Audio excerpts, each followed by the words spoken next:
Some of you who do morning prayer on your own will notice that the lessons that we read were not the ones appointed in the lectionary. They were instead appointed by the bishop. Because I wanted to talk a bit about Hebrews 12 as part of my address this year. You just heard it, but let me repeat it. Therefore, since we are surrounded by so great a cloud of witnesses, let us also lay aside every weight and the sin that clings so closely.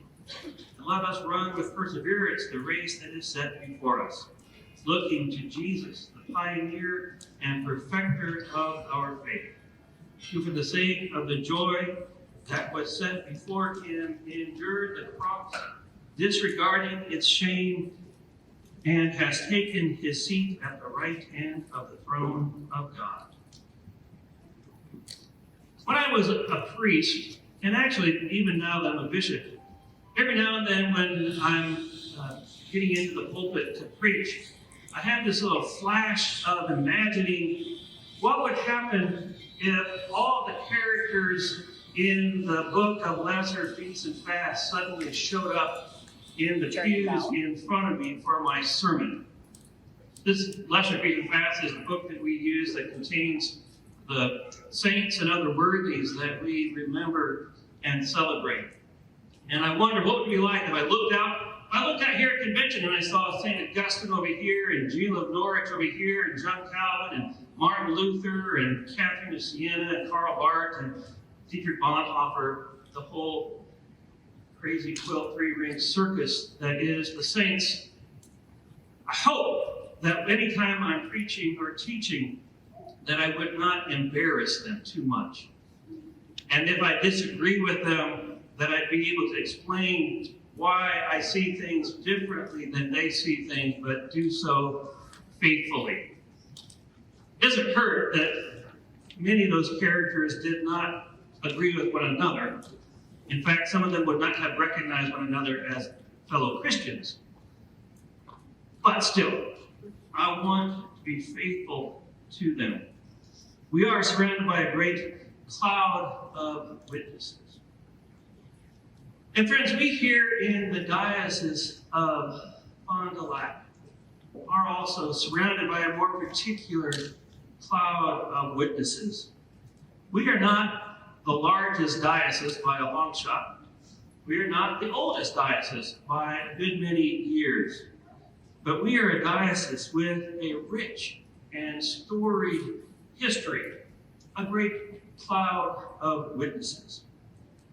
Later today, we will be celebrating the 200th anniversary of the coming of the Episcopal Church to Wisconsin in the company of the Oneida, who came to this area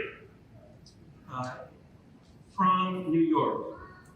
It's important for us to acknowledge that if they had had their own brothers, they would have stayed in New York, but were pressured and pressed, and so decided to move and went on a sort of pilgrimage to come to this area to establish their roots. There are a lot of books you can read. There's one outside. There's a table that Holy Apostle Oneida has that has this particular book, the Wisconsin Oneidas and the Episcopal Church. There's another wonderful book called The Journey of the Oneida that will tell the story of their coming from New York to Green Bay. But actually, in the book of Lesser Feasts and Fasts, we have some folk from the Diocese of Fond du Lac. You know this? Did you know that Cornelius Hill, who was an hereditary chief of the Oneida and then a priest in the Episcopal Church serving at Holy Apostles, is celebrated in Lesser Feasts and Fasts? It's true. But not just him. Jackson Kemper, who was the first bishop of Wisconsin and the first missionary bishop of the Episcopal Church, also is in the book of Lesser Feasts and Fasts. And so is the second bishop of Fond du Lac, Charles Grafton. So, smallish diocese, not that long, but we have three people that the whole rest of the church remembers throughout the year Kemper, Grafton, and Hill. That's a pretty impressive cloud of witnesses right there. But here's some other things when I think about the Diocese of Fond du Lac. Maybe not everybody knows, so let me just tell you a bit of this.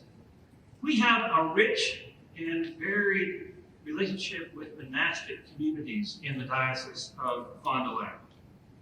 Charles Grafton, even before he became bishop, co-founded the Sisters of the Holy Nativity, who then moved to Fond du Lac and for decades were headquartered in Fond du Lac and served throughout this diocese, but then spread across the country from Rhode Island to Santa Barbara. The Sisters of the Holy Nativity served and taught and prayed. Did you know that the Episcopal Order of St. Francis was founded in the Diocese of Fond du Lac? I bet the people in Merrill know. It was actually founded at Ascension, Merrill. They since have moved to New York and San Francisco, but they started here. We now have the Order of Jubilee of Norwich in the bounds of our diocese. Two priests of the Diocese of Fond du Lac are brothers at the St. Gregory's Monastery in Three Rivers, Michigan. We even have a hermit living on Washington Island. And now we have two members of the Adam Clara Fellowship, Sisters Julian and Barbara Jean here in the back. We're surrounded by a great cloud of witnesses in this diocese, many of whom are monastics, who remind us that there is more going on in the world than what's right in front of our noses, and remind us that if we are not careful and get too caught up in the rat race of this world, we will just become rats. We believe that there's more going on than what's right in front of our noses, but because there is so much right in front of our noses, we can sometimes forget it, and it is good for us to have people around us who have dedicated their lives to remembering that there is something more. Did you know that we have the North American proto-shrine of Our Lady of Walsingham in the Diocese of Fond du Lac at Grace Sheboygan, whose annual pilgrimage gathers people from around the country to come to worship. The Eucharistic Festival that we have every year also gathers people from around the country to come and worship and celebrate the gift of the Blessed Sacrament. At the other end of the theological and church spectrum, how many of you know this? The first time Eucharistic Prayer C in the 1979 prayer book was celebrated at a formal Eucharist was at the Eucharistic Festival here in the Diocese of Fond du Lac. Because the rector of Holy Trinity Oshkosh, Father Spicer, was one of the ones involved in the writing and the composing of that prayer. So those of you who like to snicker at that prayer, and I know you are, well, I don't know exactly who you are, but I can guess. Just remember that that prayer has some roots here in the Diocese of Fond du Lac. Also in the Diocese of Fond du Lac, for several decades in the first half of the 20th century, at our cathedral, Canon Charles Winfred Douglas was the residentiary canon. From 1907 to 1934, he was largely responsible for bringing plain song and ancient liturgical worship to the Episcopal Church. He was the music editor of the 1940 hymnal, which some of you remember, some of you still use perhaps, and a number of the hymns that he wrote and settings to ancient music that he did are in our current hymnal. Also at the cathedral for many years, there was the cathedral press that printed and published pamphlets and other resources for the church, not least a set of Stations of the Cross in the cathedral crest Stations of the Cross now hang in the chapel of the Episcopal Church Center at 815 in New York City. I'm going to go on. Louis Crew, founder of Integrity, organization that moved to include LGBTQ members of the church and to raise them up so that they could have full inclusion. At one time taught at UW Stevens Point and worshiped at Intercession Stevens Point. At least 5 priests who have served in the Diocese of Fond du Lac have gone on to be bishops. The list could go on, and maybe there's some here who may eventually. It's exciting. We are surrounded by a great cloud of witnesses. And I want to just say a bit about that. We have this heritage, whether it's all the characters in the lecture, feast and fast, or the greater feasts, or the great cloud of witnesses that are not in the book, but we know. That history, that tradition is not dead weight. Rather, I want to suggest to you that it is a great company of momentum, propelling us into a faithful future. We are not bound to do everything just as they did. And sometimes we will disagree with them about some things that they might have thought were essential. But still, we are part of that faithful band. That passage from Romans 12 follows Hebrews 12 follows, of course, Hebrews 11, which lays out some of the Old Testament saints, cloud of witnesses. And in Hebrews 11, you'll recall that it talks about Abraham, talks about Moses, talks about others, and it says they kept looking for another country, another homeland. Abraham went to the promised land, Moses brought the people back to the promised land, but they knew that even the promised land was not home.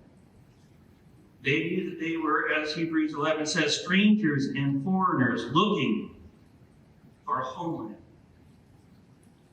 They wandered in deserts and in mountains. We are pilgrims and a pilgrim church.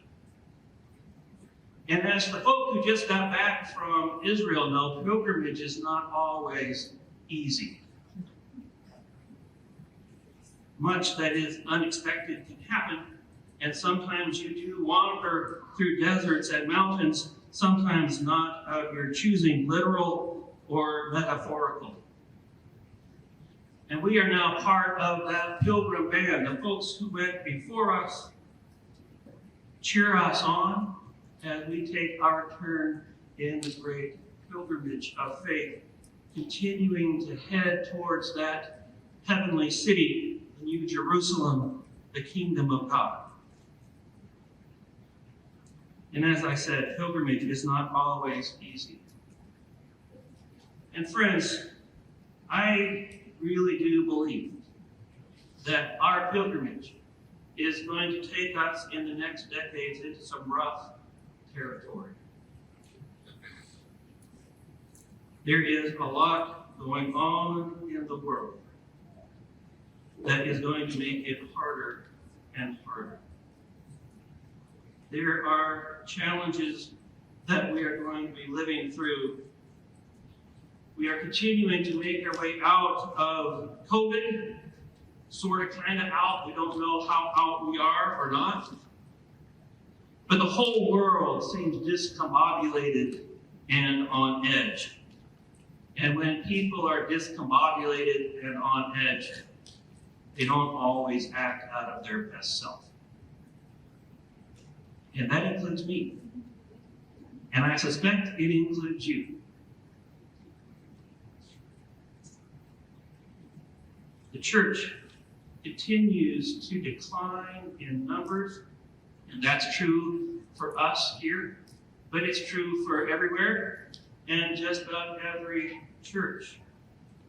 if the current trends continue, and actually even if they level off eventually, in 50 years it is expected that Christians, that includes all of us of course, Christians will only make like 30 to 40% of the United States population.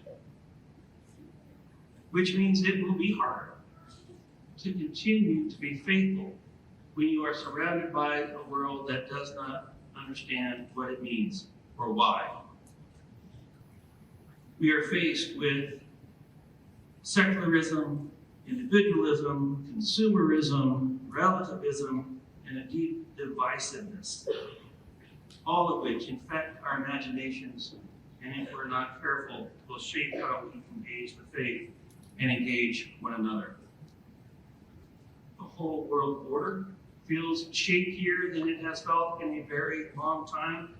The invasion of Ukraine is just one example of that.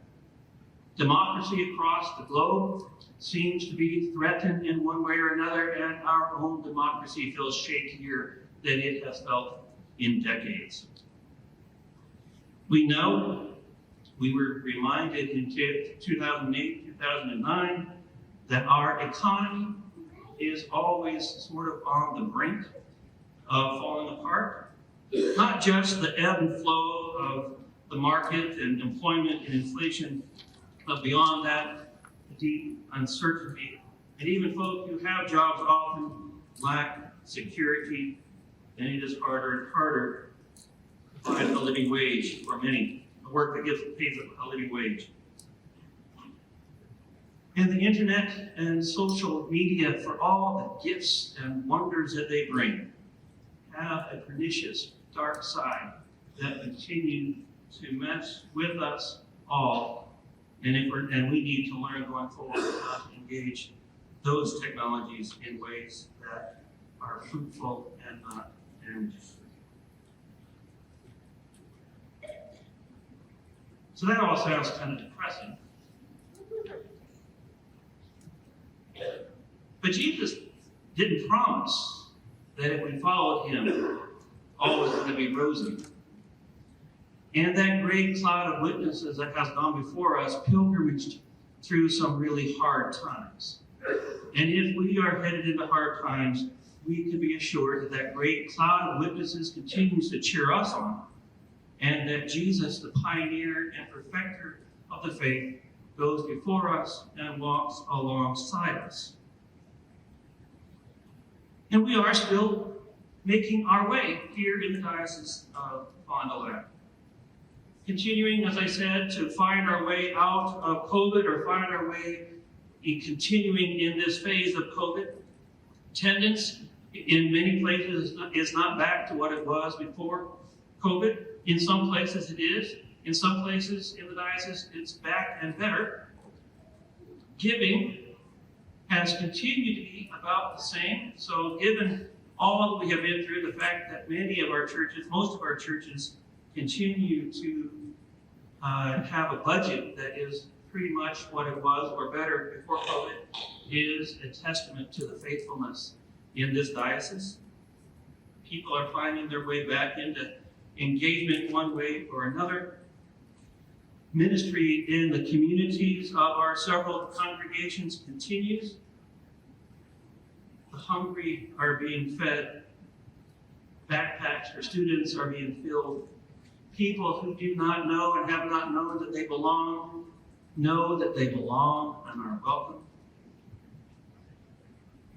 In at least a couple of our congregations, there's a ministry to refugees from Afghanistan and elsewhere. This diocese, small as we are, has raised thousands of dollars for development in the Diocese of Mashingo in Zimbabwe. Everywhere I go, there are new members to be received or confirmed. And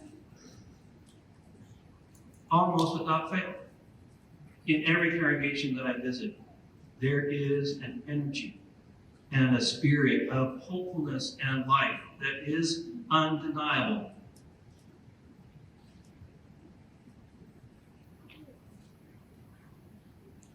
We have a group who is looking at finding ways to engage folk on our college campuses, near the churches that are near those campuses, a rich mission field that we need to reach out more wholesomely to. We'll be hearing more about that in a bit.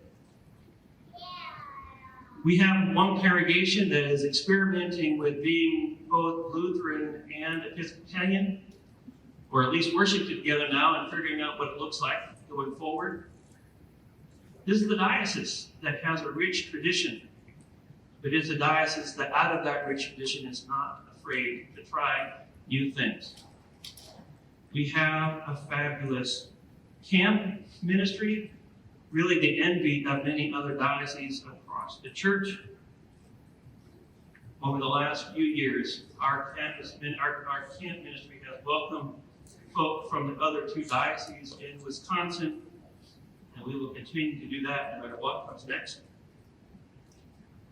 You all know this, but we have a fabulous staff to help us be the church God is calling us to be.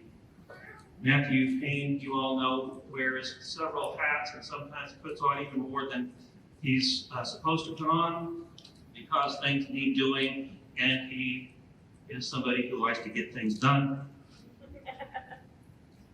Lisa Baltez, our administrative assistant, anytime you call the diocese, you know that you are going to get a warm welcome, and whatever help she can give you, she will give you, or she will tell you where to go to get the help you need. Meredith Albright, who is not yet officially staffed, but she is our transition officer, and many of you know what a gift she is to this church. Any of you whose church has been in transition looking for a new priest know what a resource she is and how tireless she works to help with that transition and recruit new clergy into the diocese.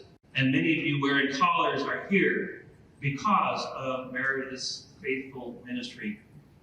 And we do have some really fabulous clergy in this diocese. And it doesn't hurt, although it's not necessary, it doesn't hurt that the average age of the clergy of the Diocese of Fond du Lac keeps going down and down, actually. We have several priests in charge now who are in their 30s, which is a fair bit younger than the average age when I first got here. And let's be honest, a fair bit younger than me. But they do bring a different perspective and a new energy. But I've said this before, if I can get a bunch of 70-year-olds who have energy and vision and creativity, I'll take them. But Meredith is a great asset to this diocese, helping us recruit and find new clergy. We are pilgrims now taking our place in the pilgrimage, surrounded by the great cloud of witnesses that have gone before. We are continuing to find ways to be faithful in our time. And whether or not things are as difficult going forward as I suspect they will be, there is no denying that the world around us is changing. Church is not what it once was in people's imaginations. It is not the default place people go to find meaning or purpose. And yet, people do still need meaning and purpose, and the alternatives are not usually very satisfying. We have lots of challenges ahead of us as a church, as a diocese. The challenging as all of that is, it also presents us with an opportunity. As they say, in every crisis, there is an opportunity. The good news of Jesus Christ is still good news. People are hungry. They might not always be sure just what they are hungry for or where to have that hunger satisfied.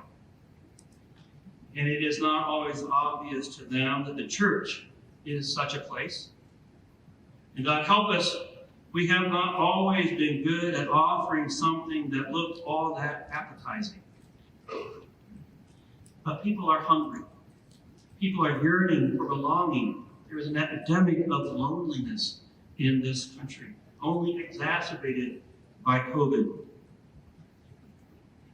People are looking for meaning, purpose, and maybe above all right now, people are hungry for hope.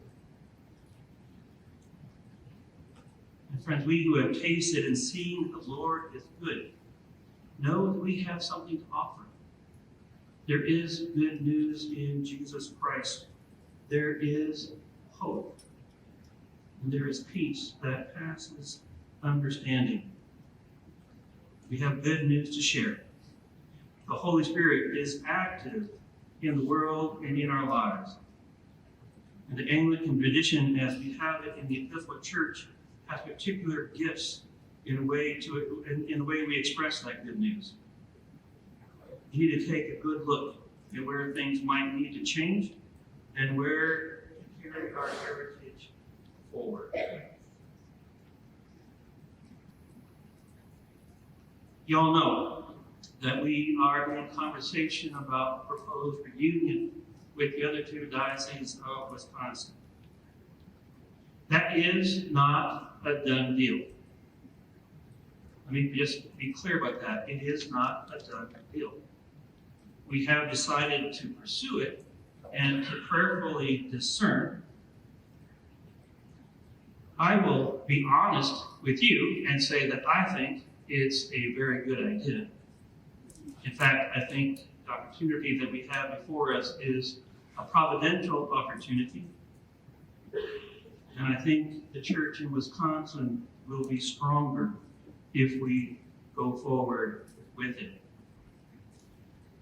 If we do so, we have the opportunity to reconfigure ourselves into a diocese that is organized to engage the changed and changing world in which we find ourselves.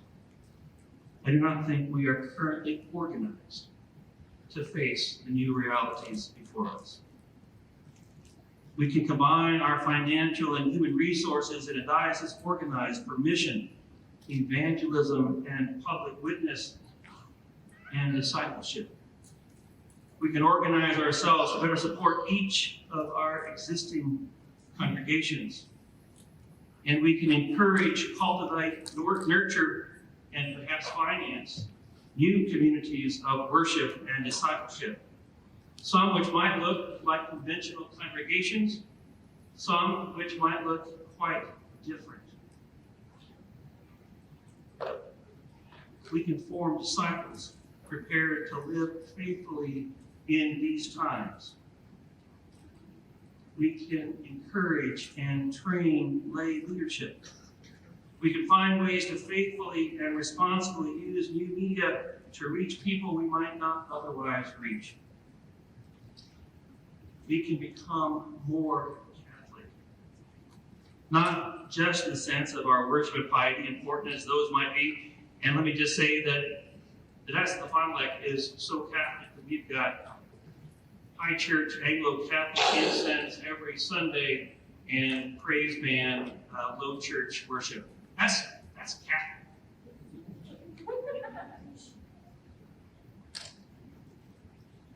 But more than that, to be truly Catholic, to include people regardless of their class, their income, whether they are rural or urban, whatever their education level, age, race, or ethnicity, political party, sexuality, etc. So that we can mirror all of Wisconsin and become a church where all are welcome, all are encouraged, all are challenged, and all are transformed by the Holy Spirit. We can draw on our heritage, going back to Jackson Kemper, who was the bishop of all of Wisconsin, back to the Oneida, who pilgrimaged here to establish the Episcopal Church in Wisconsin. Jackson Kemper, the first missionary bishop of the 21st of the Episcopal Church. I believe that in reunion, if we do it right, we can organize ourselves to be a missionary diocese for the 21st and 22nd centuries. You know, we're almost a quarter of the way through the 21st century already. So we need to be thinking about the 22nd century. I won't live to see it. But Louisa might, and Billy might, and actually some of the younger clergy might, if they live to be ripe old people. To be a missionary diocese in the 21st and 22nd centuries, we need to be thinking now how to organize ourselves and prepare whatever the future brings. The world is changing, and changing significantly. But Jesus is the same yesterday, today, and tomorrow. We need to adapt, not just to continue existing, but to be about the good news we know in Jesus Christ. That is good news the world needs desperately. We can become a church that confidently can live and bear witness to the good news, even as with due humility we listen to and learn from our neighbors. Together, in ways we cannot do separately. If we join into one diocese, we can become a missionary diocese organized to engage the changes, challenges, and opportunities before us. And surrounded by a great cloud of witnesses, we can run with perseverance the race that is set before us, looking to Jesus, the pioneer and perfecter of our faith. And with him, we can face the challenges ahead for the sake of the joy that is set before us.